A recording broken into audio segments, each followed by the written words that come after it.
ഏട്ടാ എല്ലായിടത്തും CCTV ഉണ്ടാവും. ഇതുപോലെ തന്നെ അങ്ങ് മെയിൻറ്റെയിൻ ചെയ്തു. അത് വലിയ സ്ട്രിക്റ്റാ. ഇനിയിപ്പോ ഡോക്ടർ എന്താ പറയുന്നതെന്ന് അറിയില്ല. നമുക്ക് നോക്കാം.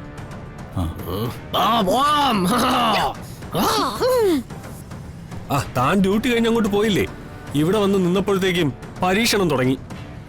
എന്തൊരു കഷ്ടം പിടിച്ച പണിയാണ്. ഇതിലും ഭേദം ഭ്രാന്തനായിട്ട് അകത്ത് കിടക്കുന്നതാണ്.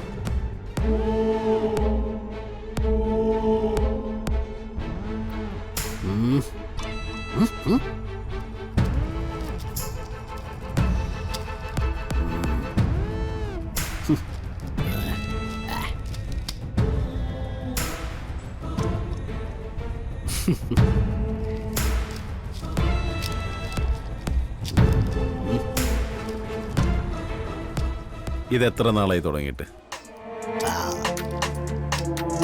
അതൊരു 3-4 മാസമായി സർ. കാരണം ഏട്ടനൊരു പ്രൈവറ്റ് സ്ഥാപനത്തിൽ വർക്ക് ചെയ്യായിരുന്നു. ഒരു ദിവസം ജോലി കഴിഞ്ഞ് തിരിച്ചു വരുമ്പോൾ ഒരമ്മയ്ക്ക് കുഞ്ഞിന് ലിഫ്റ്റ് കൊടുത്തു. സിറ്റി വന്ന് അവരെ വണ്ടി നിറക്കി. ആ സമയത്ത് നിയന്ത്രണം വിട്ടു വന്ന ഒരു ടിപ്പർ ലോറി ആ അമ്മയുടെയും കുഞ്ഞിൻ്റെയും ദേഹത്തൂടെ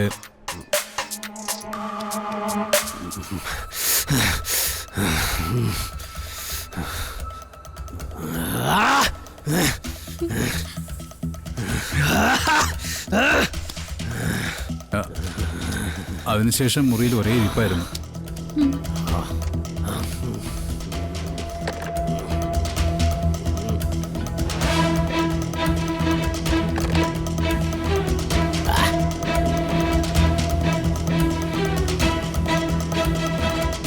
ഇവിടെ ചികിത്സിക്കാൻ ആഗ്രഹിക്കുന്നെങ്കിൽ അഡ്മിറ്റ് ചെയ്യേണ്ടി വരും.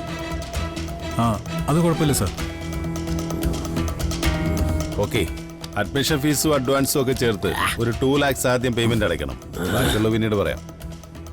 Okay sir. ഏകദേശം എത്ര നാൾ വേണ്ടി വരുമെന്നാ ഡോക്ടർ പ്രതീക്ഷിക്കുന്നത്? ഞങ്ങൾക്ക് അതനുസരിച്ച് ഞങ്ങളുടെ ലീവ് അറേഞ്ച് ചെയ്യാനാ. ഓ, ഇവിടെ പേഷ്യൻസ് മാത്രമേ പറ്റൂ. സഹായത്തിന് ആരും ഇവിടെ ആവശ്യമില്ല. അനാവശ്യമായി നിങ്ങൾക്ക് ഇവിടെ നിൽക്കാൻ പറ്റില്ല.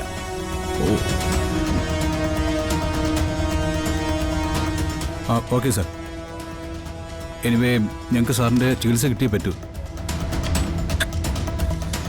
എങ്കിൽ നിങ്ങൾ റിസപ്ഷനിലേക്ക് ചെന്നോളൂ. പേയ്മെന്റ് അടച്ച ശേഷം നമുക്ക് കാണാം. ഓക്കെ. അല്ല സാർ, ഏട്ടൻ പൊതുവെ സൗകര്യങ്ങളിൽ ജീവിച്ചിരുന്ന ഒരാളാണ്. അത്തരം കാര്യങ്ങൾ ഒരിക്കലും അഡ്ജസ്റ്റ് ചെയ്യാറില്ല. അല്ല, ഞങ്ങൾ റൂമൊന്ന് കണ്ടിട്ട് കൺഫേം ചെയ്താൽ? ഇവിടെ വന്നിരിക്കുന്നത് സുഖചികിത്സക്കല്ല സർ, പ്ലീസ്. ഓക്കെ, എടോ ഇവർക്ക് റൂമൊന്ന് കാണിച്ചു. ശരി സർ. അതെ, വരൂ.